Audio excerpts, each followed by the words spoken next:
So he would just watch. And over the course of the summer, this volunteer plant produced this enormous Hubbard squash. They are big. They are, 40 pounds, like this big. And one day, just before he picked it, it disappeared. And he's like, oh. And the next day after that was an article in the newspaper with this young girl holding this big squash about, look what I found out in an abandoned area. And he's like, ah. Yeah, it was crazy. It's like, that's it. And you know, the absolutely absurd thing about that story is the girl was wearing a Bart Simpson shirt that had Bart Simpson and said, you didn't see me do it. Nobody saw. You can't prove it. And it's like, oh, how poetic. It was really funny. We got a big laugh out of it. And it's like, yeah. Are you able to, okay, so let's just say Mm-hmm. you plant squash. Mm-hmm. Okay. A squash, if it's like a pumpkin, it's going to have color. Can you do any camouflage? Probably. Protect it from like putting some limbs up or something like that so people can't see it from... Like a pumpkins are green for most of their life, but just in the last part of the fall do they color up. And yeah, you could probably use... So you can camouflage it a little bit. Yeah, I would think you could. Most squashes will have a yellow or orange blossom. Yeah. You know, but other Yeah. than that, So just kind of think about where we do this. I think it'd be fun to do a squash and to get something big. I think that would be a kick. I think better squash probably do really well. We planted them last year, and the red actually like that. The only thing I've seen is elk will nibble on pumpkins. I've seen that. But they don't usually like really little pumpkins. Yeah.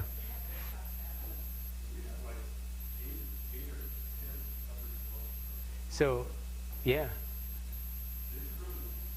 But like you said, what kind of squash did you say? The butternut. Yeah. Waltham butternut tends to be really hard. So probably less likely to get bitten into by the big guys. So yeah, let's see. They would. Do deer eat a zucchini plant? Yes. They'll eat the plant? They do. The young ones. They eat the young ones. Really? Yeah. You know, that's probably true. Now, do you think that would be true for cucumbers as well? Because the cucumbers also get the spiny. I didn't put that one in here. Cucumbers. What else could we put on the list? Radish.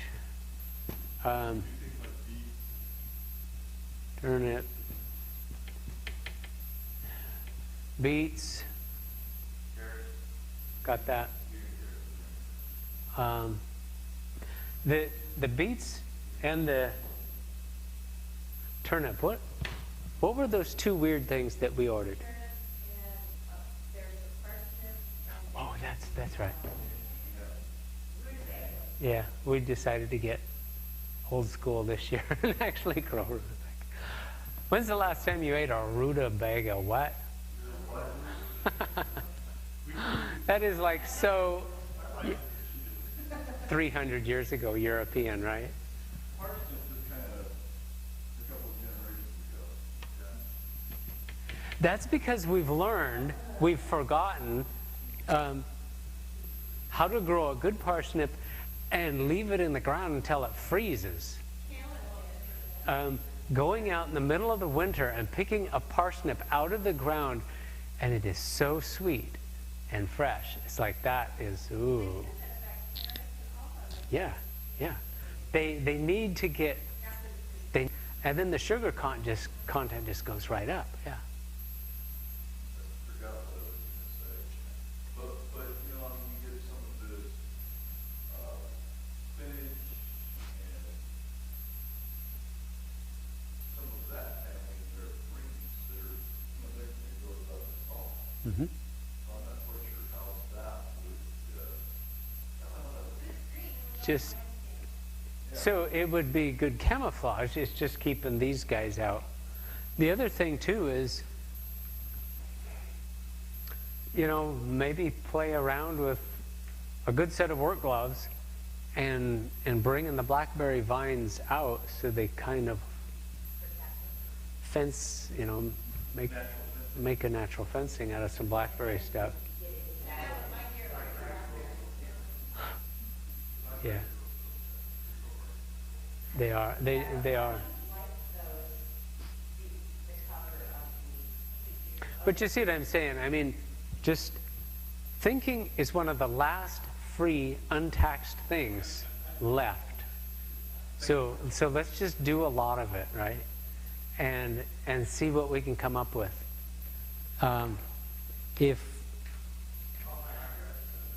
Yeah.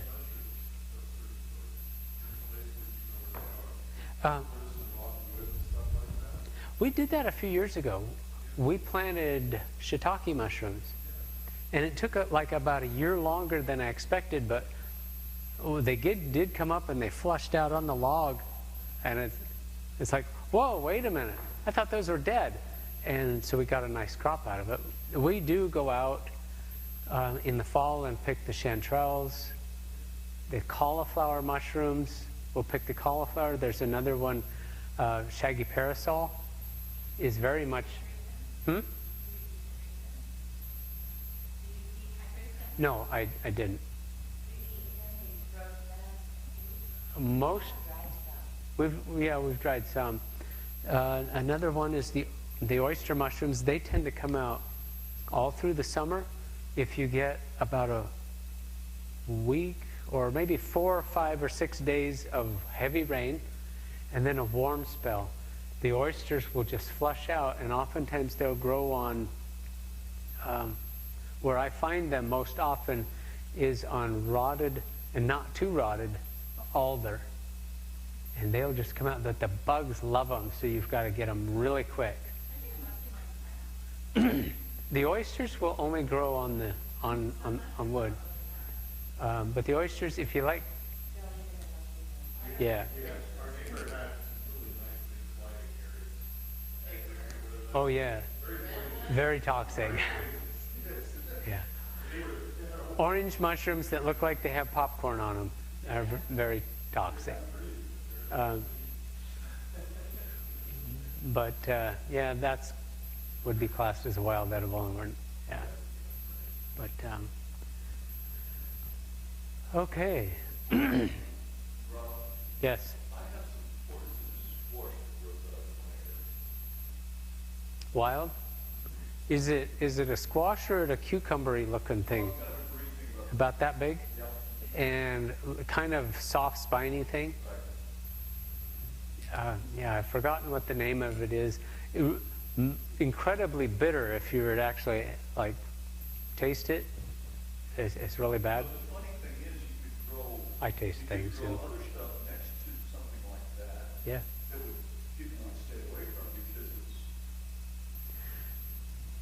Beans, pole beans, and let them go up the vines. Or up trees and bushes. Yeah, I'm kind of curious. I want to get.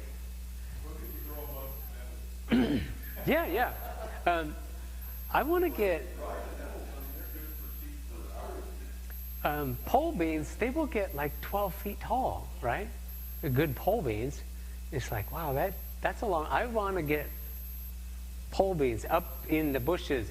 If you notice, like just south of town here,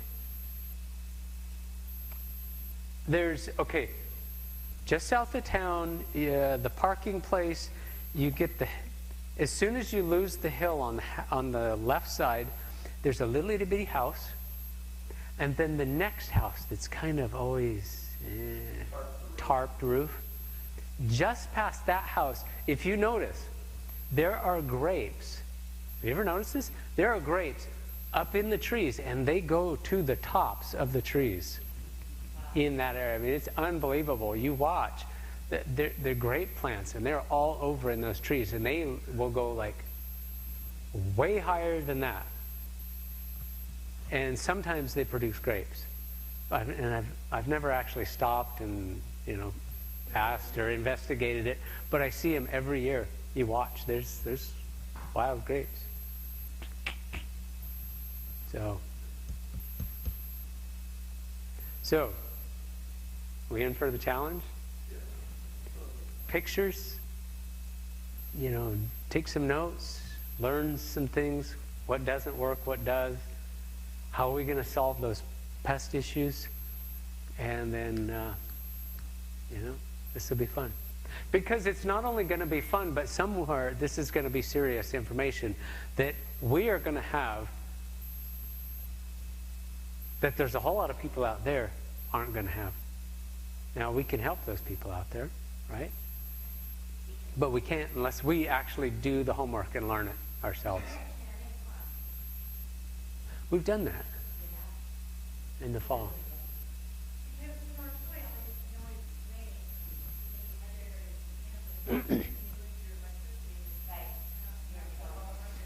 So we did this kind of hybrid disaster preparedness angle canning. We stuck it on the part of something else. But what I did, because I'm always thinking weird things like this, my brain is wired different. Most jars, and I'm talking any kind of jar, has a seal very much like a canning jar seal. The problem is most of the jars in the manufacture, in the canning process, squish the seal so much that you can't rehydrate that seal. But there are a lot of jars that if you put the lids, like jam jars and pickle jars and like any kind of jar, put the lids back in boiling water, just boil them for a while. Sometimes you'll see that seal will actually come out a little bit and kind of re-cushion.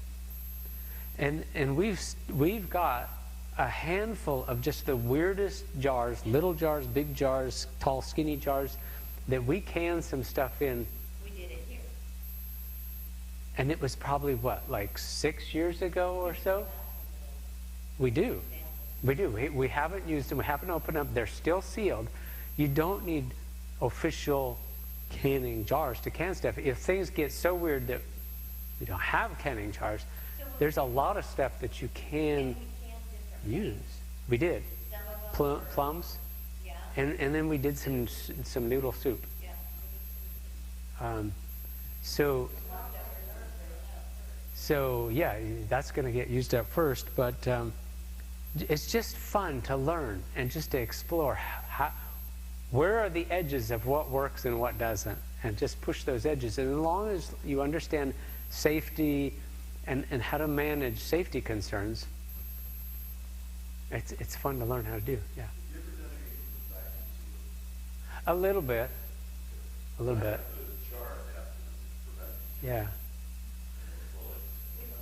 We've also done dry canning. And you want to explain? Has any of you done dry canning? You have? So dry canning is taking dry goods, Like grains. the grains, beans, and you can do this with just almost everything, powdered milk even. Potato chips, you could dry can potato chips. But what you're doing is you're putting it in the jar, a clean jar that you've sterilized in the oven. Different people say different amounts of temperature, but I think I've been going for 220, so just over boiling. I'll clean my jars, I'll put them in the oven at 220 for probably half an hour, 45 minutes, so that I know they're up to temperature and they've been up to temperature for a good 30 minutes. And then I'll take them out one at a time and put my rice or beans or whatever in them. Well, they're fairly hot, so I'll use mittens. And then I've got the lids processed like I normally have lids in the hot water. Put the lids on, screw it on. Dry lids. You don't okay. You don't how do I say this? You don't necessarily want to lose moisture out of those beans and rice because they do have inherent moisture in them. Okay, so put the lid on and just like don't tighten it. Put it so it's still loose. Put it back in the oven for another 30 minutes. 30, 45 minutes. Because what you're going to do is then kill any sort of bug eggs that are on the beans or the rice.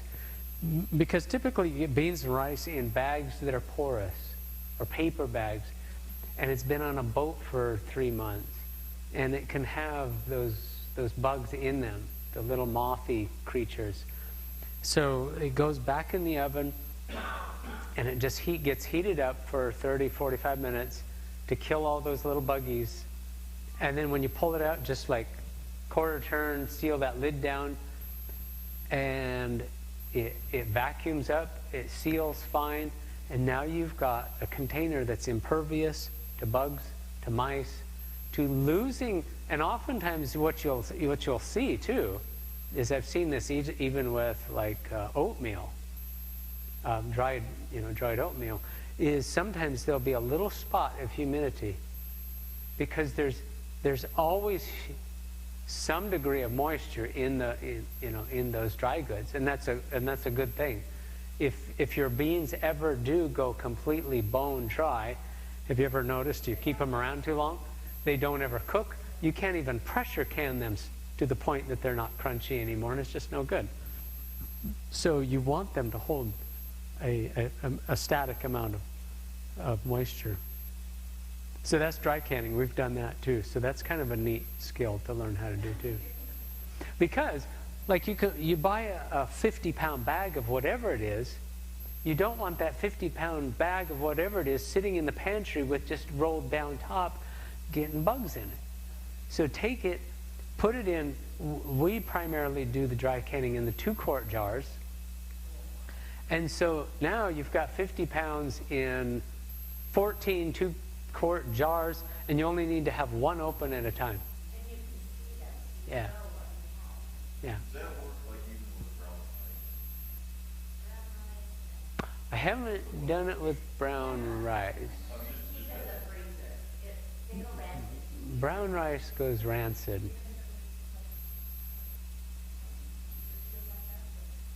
I don't know. We haven't done brown rice, have we? We haven't tried it. So that's maybe next on our list, is sealing brown rice and see how long it lasts. What is it that causes the brown rice to go rancid? Well, it's the natural oils in it.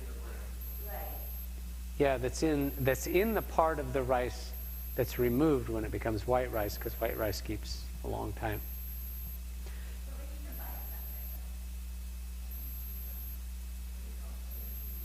So that's something else to look up. Actually look at a chart of all the nutrients with brown and white rice. Some of the nutrients are unaffected by the process. There are a few nutrients, there's a pretty big difference, but it's not like this stark raving difference. And if you like, if we like brown rice, good for us. There's another,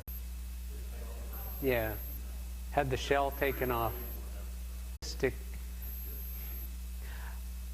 Death, yes, if it came to starvation, death is very hard on your health. And so we kind of have to reason through. Yes, sorry. You plan to eat it within a year or so. Yeah, okay. Brown rice has too much oil if you store for 20 years. It will go rancid. Yeah. You can only store white rice for that long, either by dry canning or in mylar bags with oxygen absorbers and plastic buckets. Yeah. So, So just freeze your brown rice. That's what we've found the best way to keep it. Yeah. Then eat it. quick. Yeah, Bob. This last couple of years, because of the shortage of candy lids, Uh-huh. we found that if you can something, when you break that seal, if you break it carefully, Mm-hmm. reuse the lids Yes. over and over. We've had really good success with that, and it works really good. If in your canning you don't just really wrench it down, just gently snug, and then just use your thumbs and pop that lid off so you don't deform the lid. We always save our lids, and we've got like a lot of lids, and we've used them over and over. The shortage was here, we were having trouble finding Yeah. it, and didn't know that a lot of could be used. Yeah. And Greg Drew come up with real solutions. Mm-hmm. He said, well, my wife got on the internet, she found a place where she could find lids, I don't know, she got like 1,000 of them, or something like that. Really, really cheap, Yeah. and they kind of look cheap, and when they seal, they kind of wrinkle a little bit, Yeah. and they pop really loud, but they still work, and they're still able to reuse them. You don't have to buy the expensive fur or ball lid. You brought a couple down to show me, didn't you? Yeah, So the crazy thing was that China got on the ball, and and they made websites like, okay, so the ball produces cur and ball. It's all coming out of the same factory. It's all the same product, just different branding, right? But the ball website doesn't have ball in it as far as a name. The actual website, I can't remember what it is, but it's a fairly obscure website. But China people were putting on balls, something or other, and you could get lids, but they're so thin that you could take your fingernail and write in it. Yeah, and Bob showed us some of these lids. They came in Ziploc bags with Chinese writing on it. And it's like, all hail to America. No. Yeah. Yeah. The very, very best seals that I have found is Adam's peanut butter. Those seals are just so spongy and they're hard to damage. No, it's a metal lid. But it's just a really good seal. And you would just be able to use it over and over and over. Yeah. So we've kind of weeded out all the old mayonnaise jars out of our collection, but again, mayonnaise jars, I mean, that's, in the old days, they made them intentionally out of canning type jars so that people would use them. And so people, my mom's generation, I mean, they thought different than people do nowadays. They used things intelligently, but nowadays we're kind of having to reinvent that intelligence, unfortunately. Yeah, we are, and it's really unfortunate. But anyway, so. But there's like so many things, and we try to do. In our disaster preparedness classes that we do every quarter, we've gone through the normal disaster preparedness stuff, and so we've just kind of been broadening out into these kind of peripheral subjects, which I think are actually good given the state of the world we're in. The more we can learn and the more diversity we can learn about approaching problems in life, the better off we're going to be. So,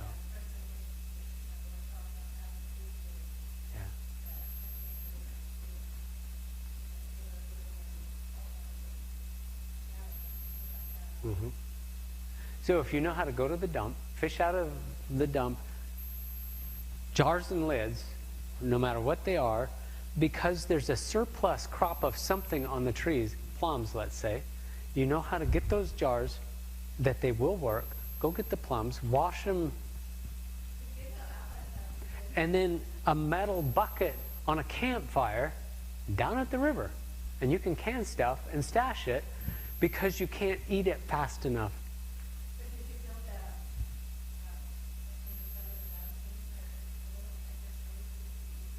We're not going to tell you. No, just kidding.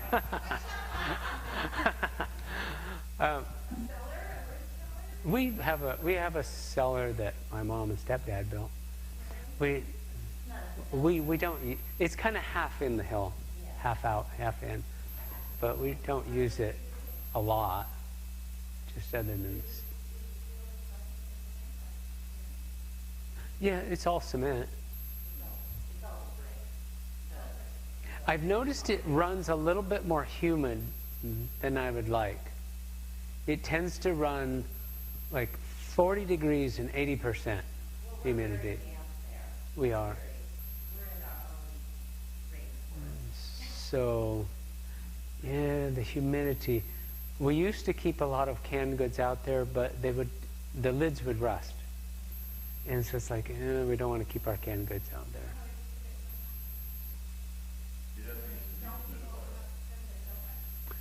So we could kind of solve some of the humidity problems by sealing all of the cement and then removing the vents. It's vented. But then part of a good root cellar is a venting system to exchange the air, right? So we've just kind of just don't put a lot of canned stuff out there. With that amount of humidity, actually, it would be good if we were to keep like sandboxes of carrots. That would be good out there. Carrots in the sand, in sand. Yeah.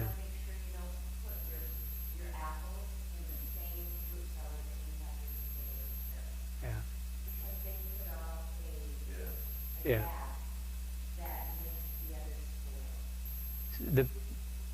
The root crops put off ethylene gas, which is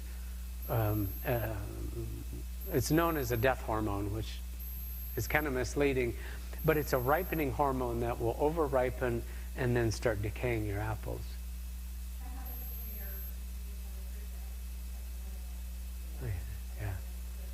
Yeah. Yeah.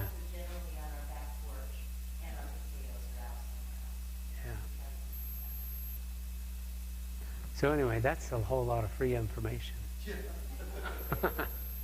So I'm kind of done, but you know, I don't have to go anywhere in the next 10 minutes. Yeah. Mm-hmm. Okay, good.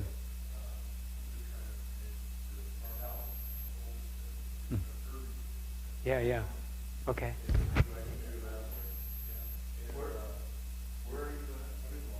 Okay.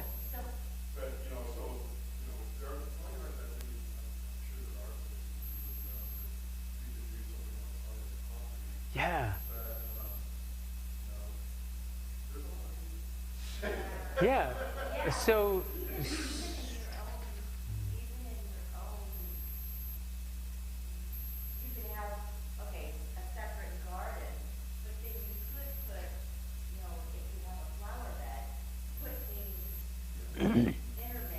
so try that. But okay, this is excellent because you can really help us. Just given your circumstance and your limitations, you kind of have the most to gain. Because yeah, we have stuff just on the backside of our backyard lawn, and it's easy for us. But as you go about town, start looking for areas that you could just go and hang out where it wouldn't look awkward for people driving by, and just think about it, you know, and see what you could do. What about down by the river? Over by...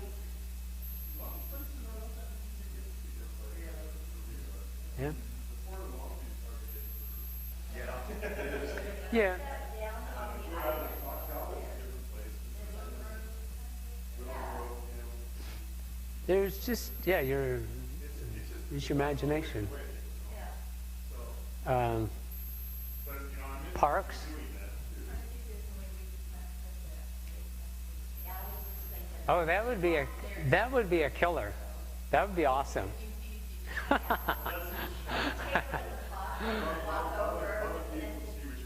If you could get away with doing something at Sacagawea, boy, you would get a prize for that. Just that would be awesome, right? If you could actually skate that one, that would be cool. But that's the spirit of just exactly what we're getting at is In plain sight. hidden in plain sight, right? Yeah. People can't see what you're doing, Yeah. then that's a large part of it. Well, that's what I was saying. If in your front yard you have a flower bed, intermix vegetables in that flower bed, fill it out, it's kind of like mulching. It's like Yeah. mulching your flower bed with vegetables. Yeah. Oh, good. So we're going to especially wait for your report. Where do you folks live? Okay. Oh, okay. Uh-huh.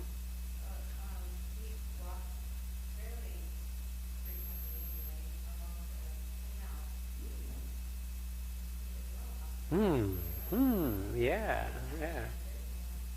Oh, yeah, yeah. So just be thinking about it. You know, we're just, I mean, we've got a lot of gardening season left, right? We've just started. So you've got some time to just let your mind wander like it did when you were 12. And look for areas. And just But now is Just the time read the to land. put the seeds in for the Yeah. beets and the lettuce and all those things. You can get seeds planted out there for those things. It's perfect time for that. cool weather Your stuff. full crops, you get kale out Yeah. there, you Yeah. get, Peas yeah. and potatoes. Potatoes like right now, yeah. And peas right now. But all you cold Um, crops, hmm?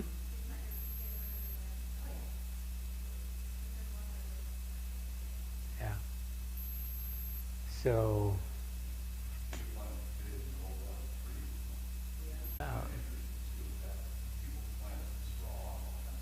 yeah.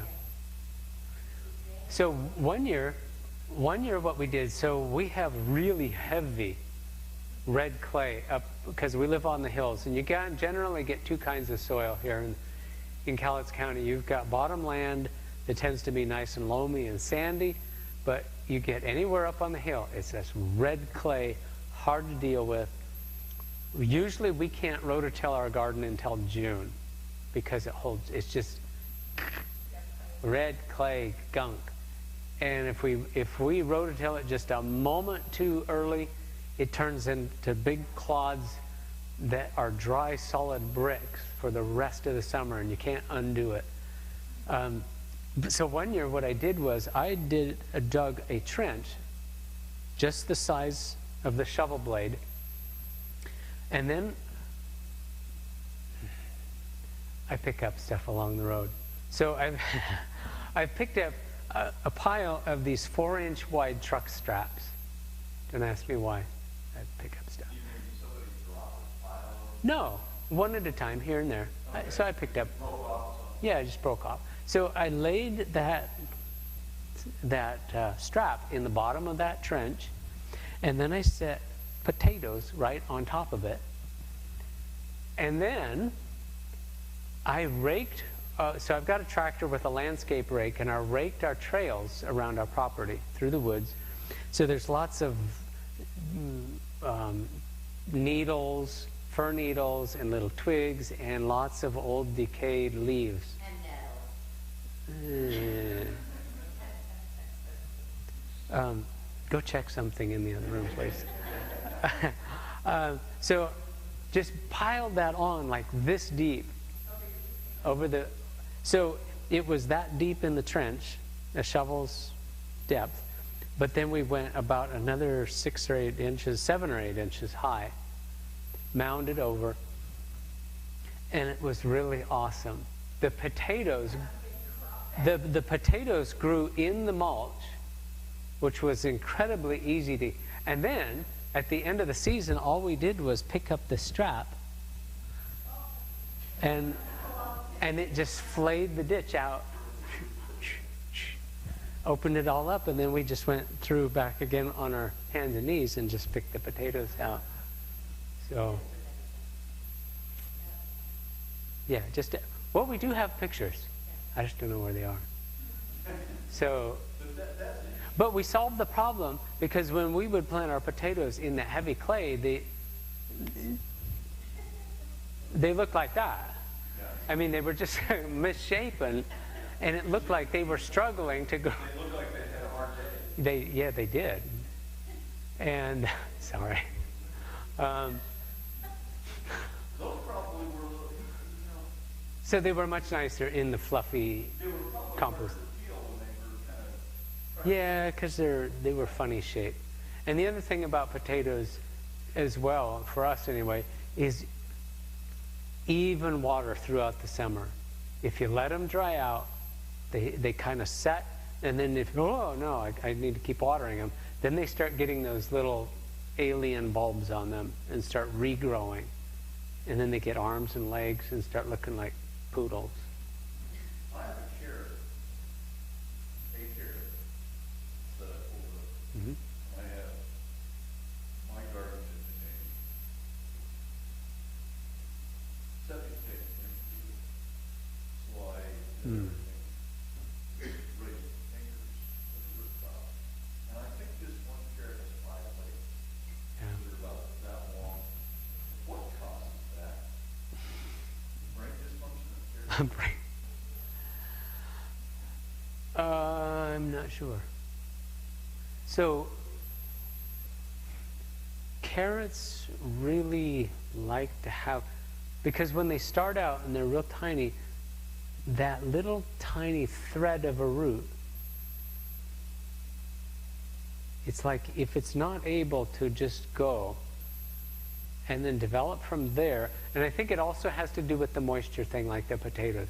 It gets dry, and what's there kind of sets in a way, and then it gets a bunch more water, and now it's like better growing conditions, and then that's what the potatoes do, is they will kind of set, and then you start re-watering after you get back from 2 weeks of vacation and your garden is bone dry, and you start watering it again regularly.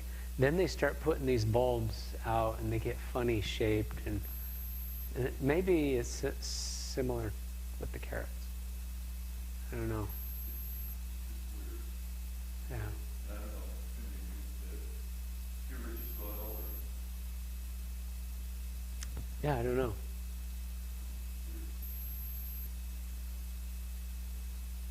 Okay. What are you going to do, J.D.? In the landscape.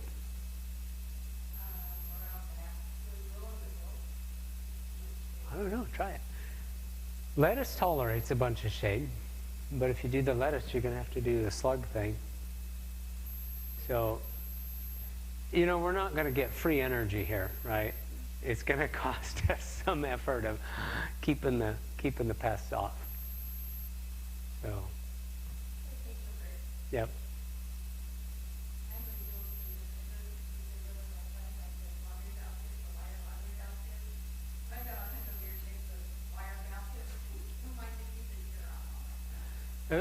I tell people to do that at the farmer's market who buy catnip from me. Because typically when people buy catnip, it gets brushed, it gets, it gets moved. And the moment it gets moved, it starts exuding that catnippy, and all the neighborhood cats just destroy it before it gets started. So I tell people, plant it and then put one of those wire mesh garbage things over it. It can. Yeah. But it's a good herb. It makes some cats go crazy and silly, but for humans, it has a kind of a calming effect.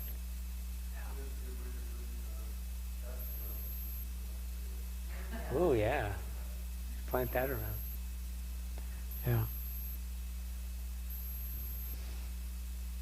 Okay. You gonna come back? We'll probably shoot for September maybe. I don't know. We'll look on our calendar.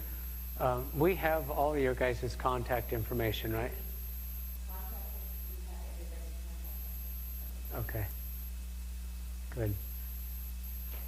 So maybe I'll call everybody. We'll check in like halfway through the summer or something. See how it's going. Yeah. So.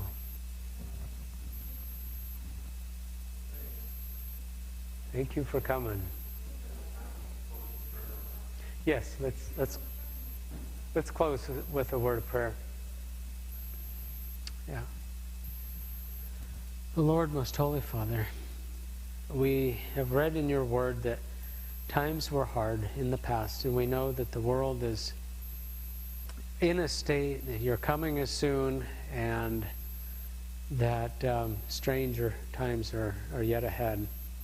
And so we ask that, Lord, as you said in Proverbs, that the prudent man sees trouble coming afar off and hides himself from it.